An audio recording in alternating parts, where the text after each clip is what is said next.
There's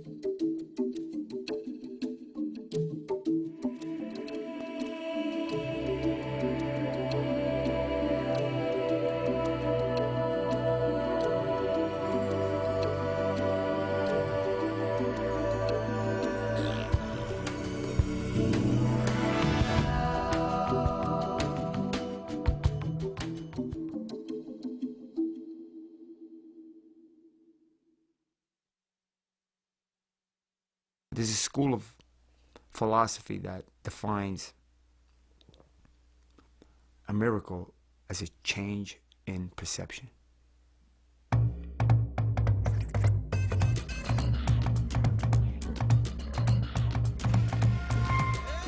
Oh, little puppies, we have them in here.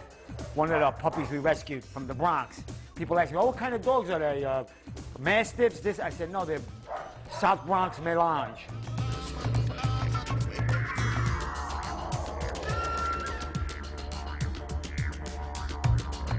That's what a South Bronx Melange looks like.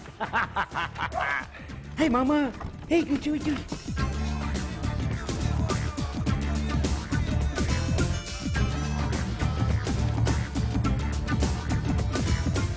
That's Guapo and Cañonera, in honor of their Latin roots in the Bronx. Give them Latin names. Right, Papa? Mama? Give me. Ooh-hoo-hoo.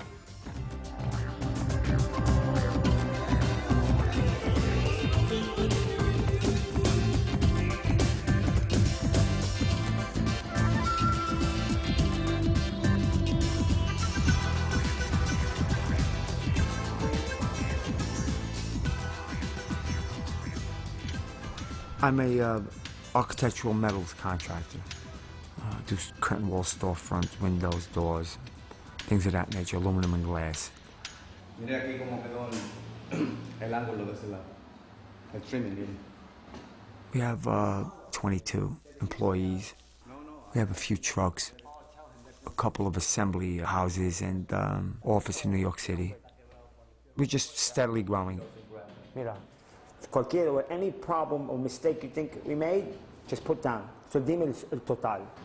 We have a lot of dedicated, professional, competent people working with us. And it's amazing. We have white, black, Hispanic, American Indian, Arabs, Jews, all work in the one company. Male, female, you know. And we all get along. It's like one big family. People care about each other, which is just rare on a construction site. My man, Conrad. I think it's like there's a camaraderie within us, and so I think that's one of the ingredients that makes us successful. Hey, Papa, look, he's right here. Come on, Pop. Come here, Papa. What's the matter, Mama? What's the matter with your eyes? You blind? Come here. I've rescued a lot of animals from construction sites. You blind? What's the matter with your eyes, huh? Sometimes they have to be fostered at the office until we find them a place. Are you Mama or Papa? You look like a Mama. This is Michelle, our office manager, administrative head. He told me that there were cats in the office, and when I came for the interview, I saw all of them. I met them all, and he asked me if I minded the fact that there were cats in the office. I said no, and he told me that, along with the office duties, there was also cat duties, and, if I mind doing that, I said no, it didn't bother me, it really didn't. People would never expect it from me, never expect, so they're really taken aback first. So, let me just show you, it's a small version. It's just not usually connected with contractors, this animal consciousness, but I don't hide it. All our trucks have some kind of animal-friendly advertising on it. Okay. The idea struck me one night as, to fill a gap. I always want to fill that gap. Because people know it comes from an animal, people know that people wear it. But that middle part is what's missing. That's the reality. The animal had his skin or her skin taken away from her. Also, somebody could pose, walking down Fifth Avenue and be noticed by her friends or his friends. It's an icon of luxury. It's a shame to have to hurt an animal just for that. We're gonna plaster our vehicles, our trucks and our vans, big trucks, big vans, and they're going to be plastered on both sides, front and back, with these banners. And you'll be through the course of work, our regular work day, they're going to be going wherever they go. So you just have to put it out there enough people reach that critical mass. John said he's going to send me the old quote, and I never got it. Relax. They're pulling the file, and they're just checking the quotes. They're just going to update the quotes. Papi Chulo, I just want to know what the old one was, that's all. I'll send you a copy of the old one, Papi Chulo. Okay, I'll see you at the meeting, right? All right. Growing up in Brooklyn, it wasn't a very pacifist environment, especially in the area that I grew up, okay? It was actually a lot of violence, blood and guts, and a lot of machismo. The kids grew up to learn violence, I included. You know, I've seen friends of mine, I didn't do it, not for any reason other than maybe I was afraid. But, you know, I've seen them hurt animals. I've seen them hurt animals in zoos at night. I remember gangs of kids chasing after cats in alleyways with intent to harm. And it's a power thing. You could exert your power over something else, someone else. There he is. ¿Qué hay? No, okay. But, you know, really, unlike a lot of kids I grew up with, my family didn't particularly have any affinity for animals at all, not even at the level of companion animals. They actually had an aversion to animals. And I guess I had that same idea, really. I never had a pet in my life. I never had an animal, never. Actually, I was a little frightened of them. You know, something I guess was instilled in me as a child that from my mother. She had some kind of neuroses about animals, like, oh, don't touch them, they're dirty, you know. They have all these nasty functions you don't want to deal with. You know, it's like very unhygienic, unsanitary creatures. Dante! This black man is in the hospital. He's an artist, and I usually sit. It wasn't until someone introduced me to a little kitten, and she asked me to babysit this kitten.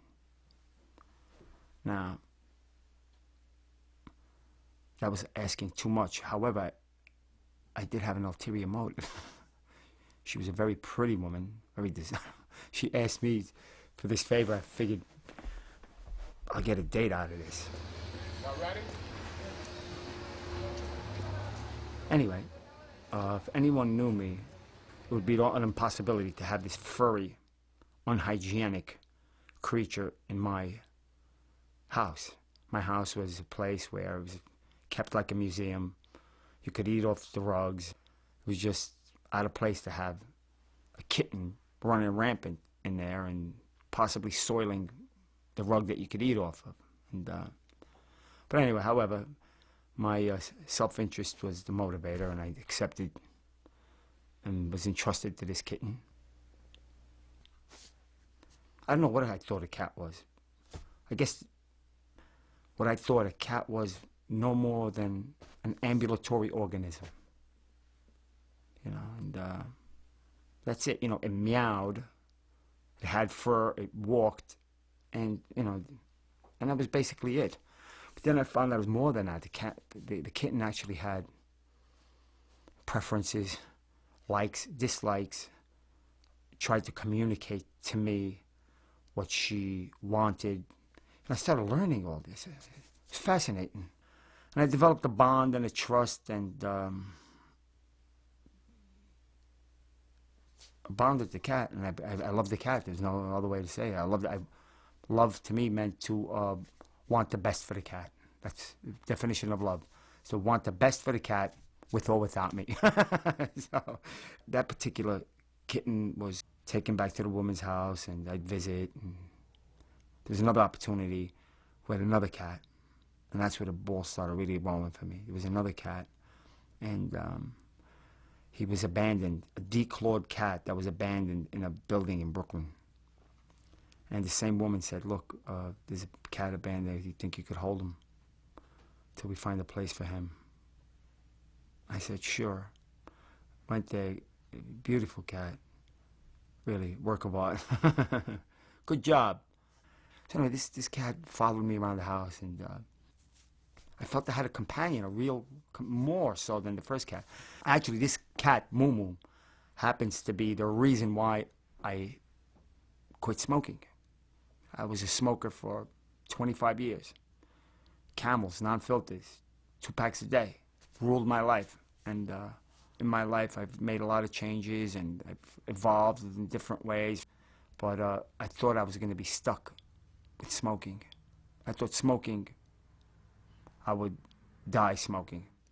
So there I was on my sofa, smoking my probably 35th cigarette of the day. Moo Moo sat at my feet, and my living room was full of smoke. And I started looking how I loved Moo Moo. I loved Moo Moo, and I want the best for him.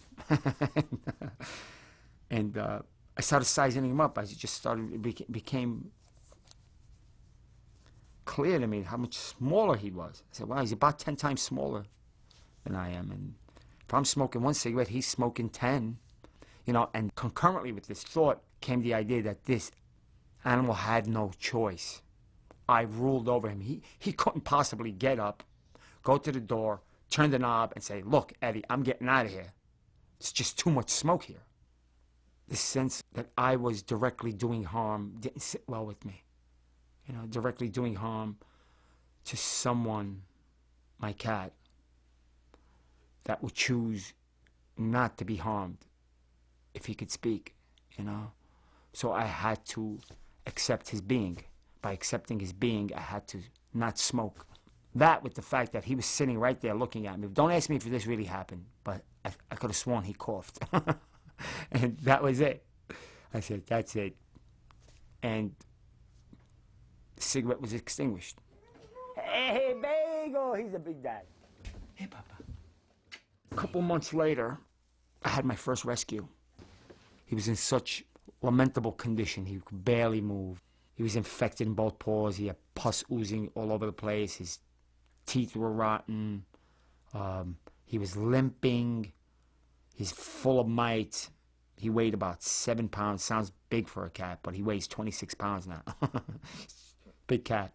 I called him Bagel because I was stepping on the rotten bagel, and he was so hungry. He grabbed the bagel in his rotten teeth, and he limped into the bushes. It was really heartbreaking.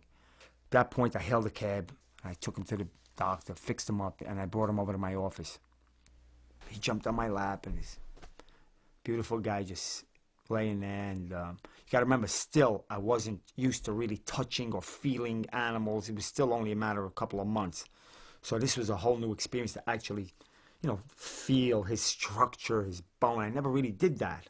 But this is what I'm talking to my brother. He called me to invite me to dinner. Anyways, I was speaking with him. I'm feeling this cat's structure, the bagel structure, and I felt him all the way down. I got to his hind leg, and I was squeezing it, and I felt it, and I kept on squeezing it all the way down to his foot, and it was eerie, it was uncanny.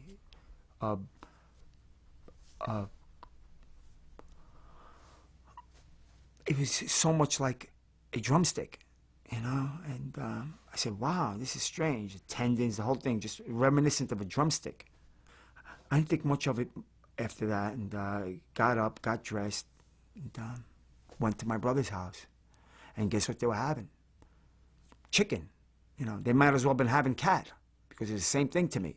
You know, I just couldn't do it. Petting them one moment, eating them the next. You know, I made that connection between, get it, animal, period. Not cat, dog, animal. Anyway, I didn't eat that night. I just stared at the carcass. That was vestiges of a bird on it. Then I just saw it for what it was. Plus, I had another animal that I was going to go home to. How was I going to explain to him? Hello, boys and girls. This is Mary. Mary is the mother of JW. Sachi! This is Inky Jabba Joe. We found him across the street from my vet's office when I was coming out with another cat. And there he was, with a broken paw. He was very sad. Oh, he looks very angelic now. Oh, angelic. What you been doing? Huh? Nicky Jabba Joe told me you've been a bad boy.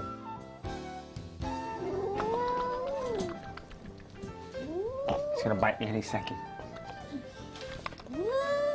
What? What are you saying? He's a ham. Come on. Who's your favorite? Whoever I'm with at the time. What can I tell you? You hissed. And you guys are all finished except for the one part over by where they accept the call delivery. Eddie hired me because I love animals. I have animals at home. I've always loved animals. I thought it was great that he had a cat there, you know. And after 2 months, I was vegetarian. Yeah, he's in the SCI. I'll call him and I'll let him know that you're going to be there for that bid, and that you'll just.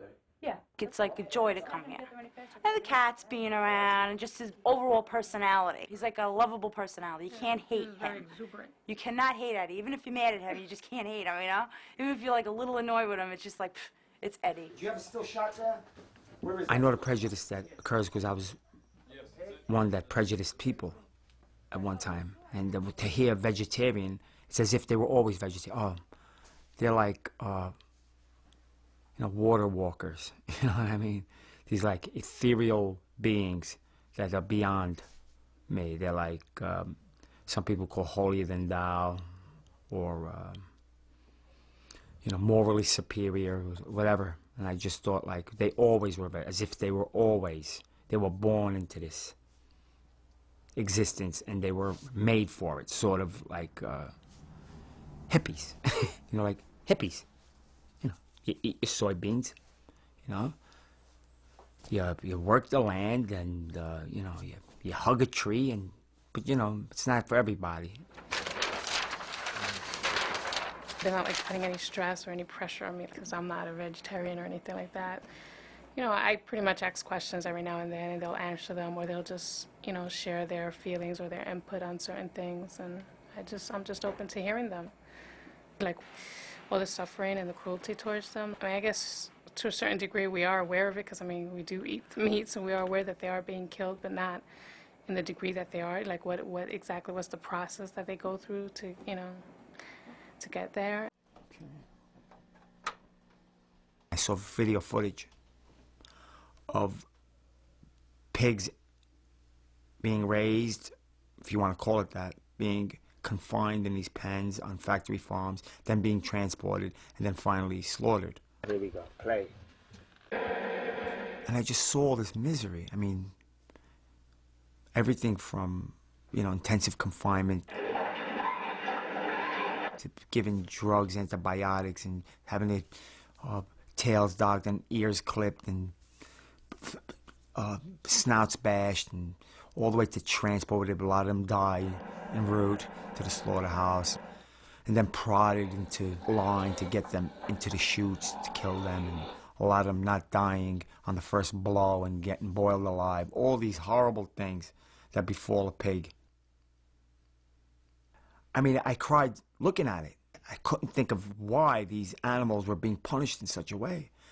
I mean, I reverted back to my religious upbringing, and I had to somehow think that maybe they were like these horrible sinners reincarnated as food animals, as pigs, and this was their punishment.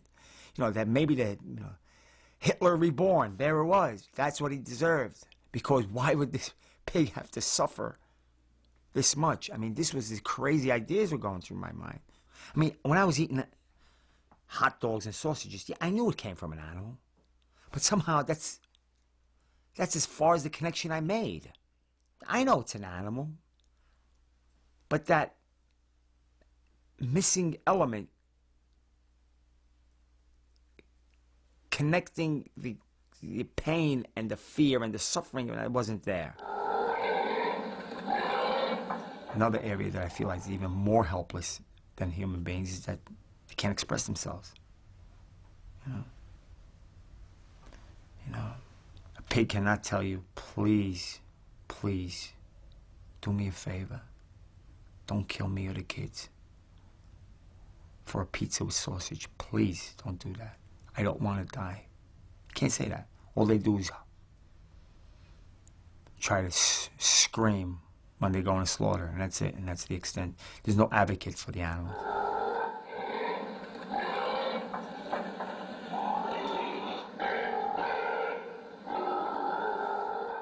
I've been in a position where my cries have gone unheeded. I know how difficult that is. It was the dead of the night, and it was a robbery type of situation. There were a few people around, and they were just too scared to help. And it was just a constant barrage of kicks and punches. And I tried to yell as much as possible, pleading for mercy, to no avail. You know, I realized that after a while I better save my energy and try to save as much energy as I possibly can, because I needed it to survive this ordeal. If I were to survive it, I needed all my... So I stopped screaming, and I just used that energy just to protect myself as much as I can. And screaming in a vacuum, just the helplessness was nothing like I've ever experienced. I'm sure if somebody would have come to my aid, just in even a form of a voice, hey, stop it, or I'll call the police, something like that, maybe they wouldn't have gone to as far as they did. But they left me there thinking I was dead. And I just felt just empty and alone and afraid, you know.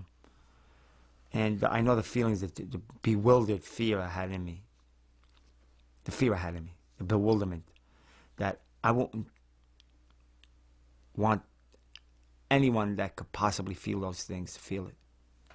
You know, it's really such a horrible place. And to know that it doesn't take a brain surgeon or an expert ethologist, is that what they call them, animal behaviorists, to know that animals fear, man. They know they're going to get killed. You know, they know that. And to think that their cries will be unheeded, and they are unheeded 9 billion times a year, for the most part. And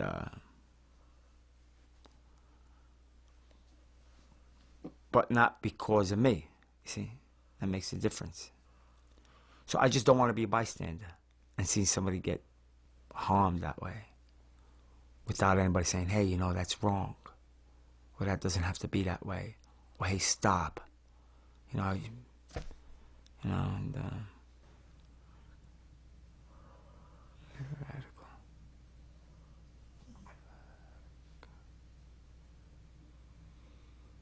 This is amazing to me still, because I'm just so fresh. You know, barely 4 years with this animal consciousness, and it's like to have a cat on my lap, me caring about it's definitely a miracle. Change in perception, certainly. Look at that. She's sleeping with an angelic look on her face. Pigs sleep the same way. Cows the same way. It's not what the animal is, it's what our perceptions of them are. That's the difference. That's why I love that bumper sticker. I'm a big bumper sticker fan. I get most of my education from bumper stickers. But it says, question authority. You know, authority may be what you think. Period. That's it. You know, that's your authority. Your brain is your authority. You know, question your ideas. Question why. You know, and another bumper sticker I love, who's helped me evolve to the person I am today, is it says, think globally, act locally. I love that. It's simple. Because really, you can start with yourself. Power of example is the biggest message you could convey to anyone.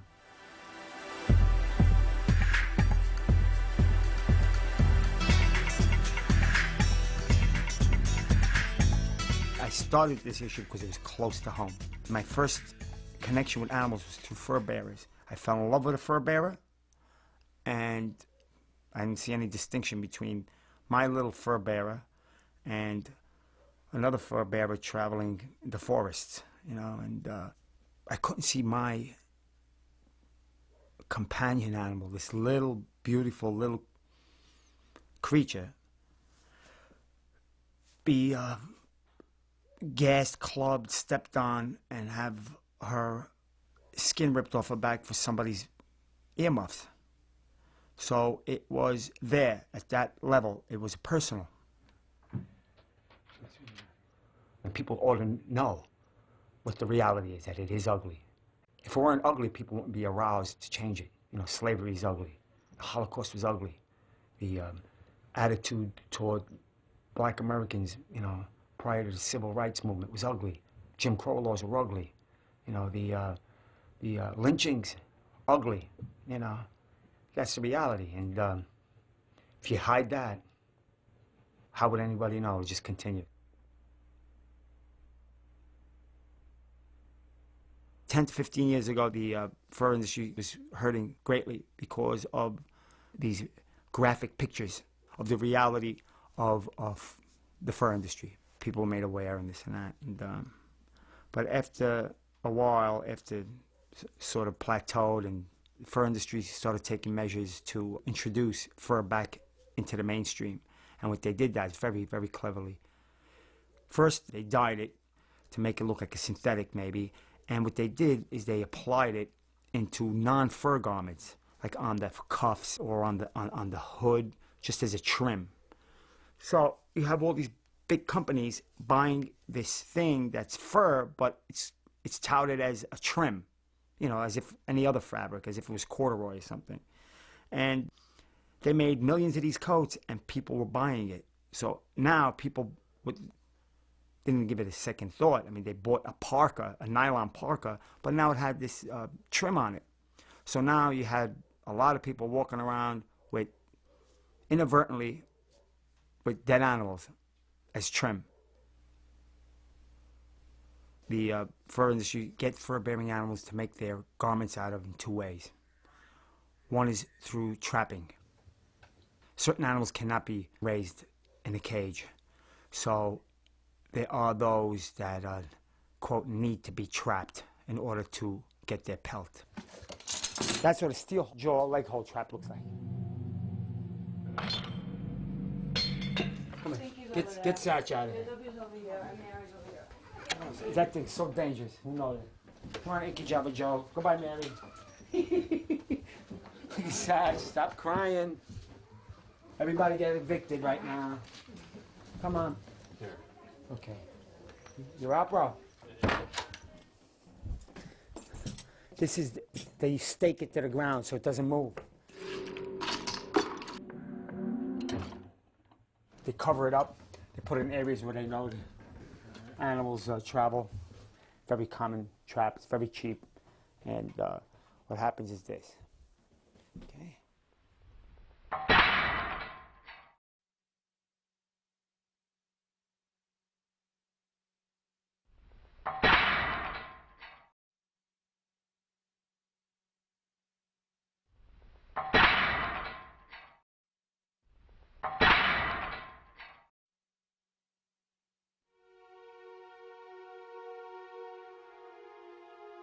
There are different kinds of traps. There's a conibear trap.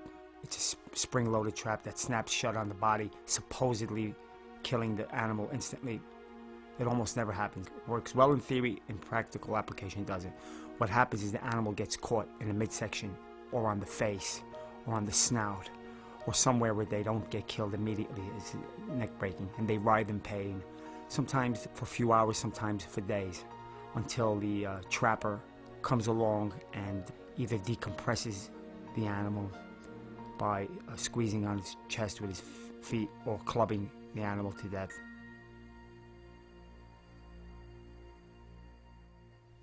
If we show this on the street in New York, they say we have a dangerous weapon. We have a dangerous weapon that could cause harm. But cats and dogs and other non-target animals are caught in it, and they die and they suffer just the same, and then they're discarded. It's part of the equation, you know, it's the business equation. Yeah, you're going to lose some and you're going to catch some, and, you know, If anyone feels that this is such a horrible thing to have their dog or cat undergo, you know, what about the fox, you know, and the mink? They feel all the same things that a cat or dog does, you know, except you don't feel the same way about them. You see, that's the only difference, you know. The fur industry is a huge industry, and they have all these resources at their command, and what they do, and they do very well, is try to misinform the public as to what actually happens. And they call things inappropriately, like a ranch, you know, ranch with illicit thoughts of like a happy ponderosa, nice place with free roaming animals. Not true. To be more accurate, they're torture camps. These animals are born into captivity, into these cages barely big enough to have the animal turn around. Sometimes these animals, like fox and a mink, their range in the wild is somewhere between 20 and 40 square kilometers a day. That's their range, and they're limited to these wire cages that are built on wooden or steel platforms, but with no obstruction of the bottom part of the wire, so as to have all the excrement and urine feces drop down below, so it'll be easy for cleaning. That means these animals with extremities, limbs that are used to travel in grassy areas, in dirt, in wooded areas, in forests, are now forced to stand with these same extremities on this wire. These fur-bearing animals, they produce a heavier coat as the winter gets colder. So in order to unnaturally facilitate this natural process, they leave them exposed to colder conditions than usual. Bad feed. The feed's comprised of their fellow fox or mink that's died prematurely or had their pelt removed, fed them back, in effect making these animals cannibals, which they're not in nature.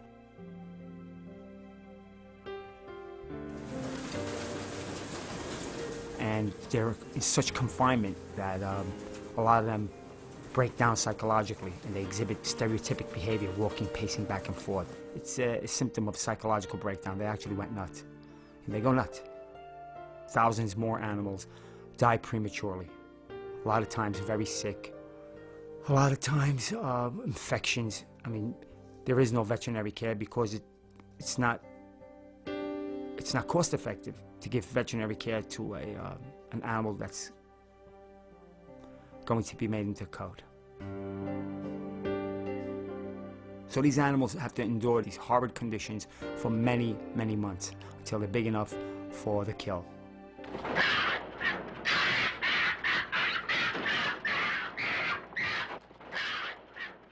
There's a couple of methods used, okay? There's anal electrocution, where they prepare an animal with a electricity conductive jelly in the anus, and they ground him by chomping on a steel bit.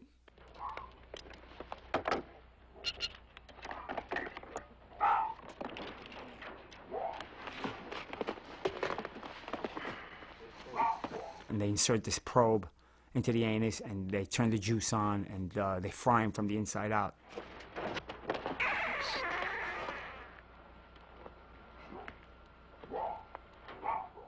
Very painful, but very effective for the fur industry because it kills the animal without hurting the pelt, and that's their focus, is don't hurt the pelt.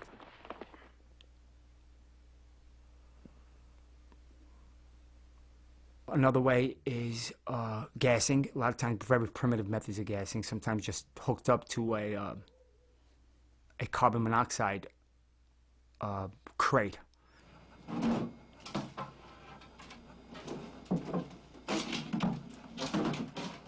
Carbon monoxide gassing doesn't really ensure, it's not a scientific way of killing an animal, so it's really very crude, and sometimes it just doesn't work, and the animal's just knocked out, and they wake up as they're being skinned.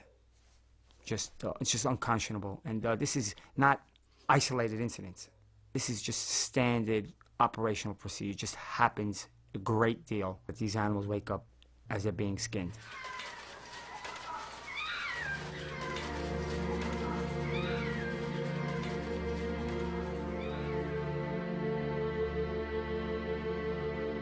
Born into captivity, died in captivity. You know, it's really cruel and crude, and there's no way around it. There's no clean way.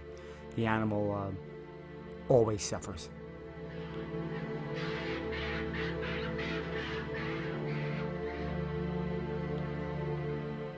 The first time I actually saw it, the videos, I was beside myself. I was squirming in my seat. It was just so painful to watch. And I felt like grabbing passersby and say, please come join me, see what I see. See what I see, and maybe, you know, you'll understand too.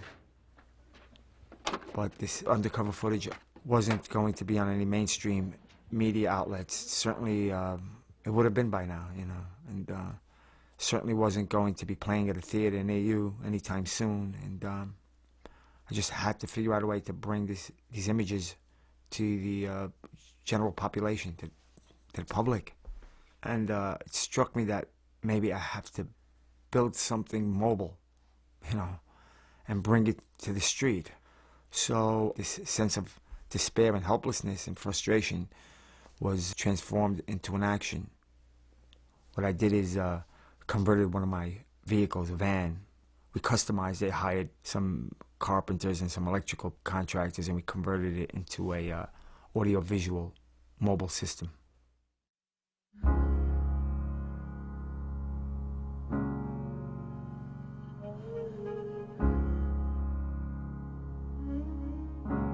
Spend all your time waiting for that second chance, for a break that would make it okay.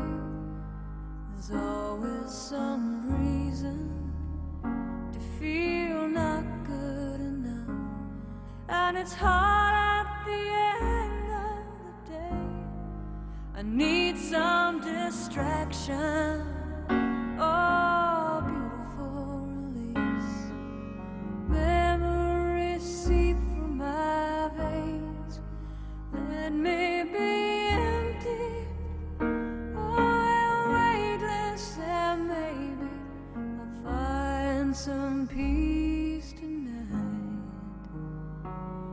In the arms of the angel, fly away from here, from this dark, cold hotel room, and the endlessness that you fear.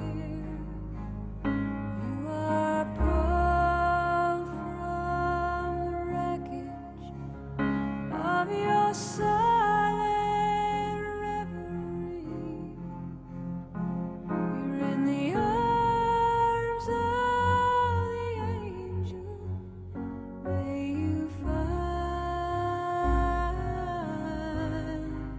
some comfort here. Ladies and gentlemen, take a moment of your precious time to bear witness to the cruel reality of fur and fur trim. Remember that all fur necessarily came from tortured and tormented animals, as you can see here in our undercover footage video. Please, say no to violence, say no to cruelty, say no to fur. Have a happy and compassionate holiday. Thank you. So tied up in a straight line, and everywhere you turn, there's vultures and thieves at your back. The storm keeps on twisting.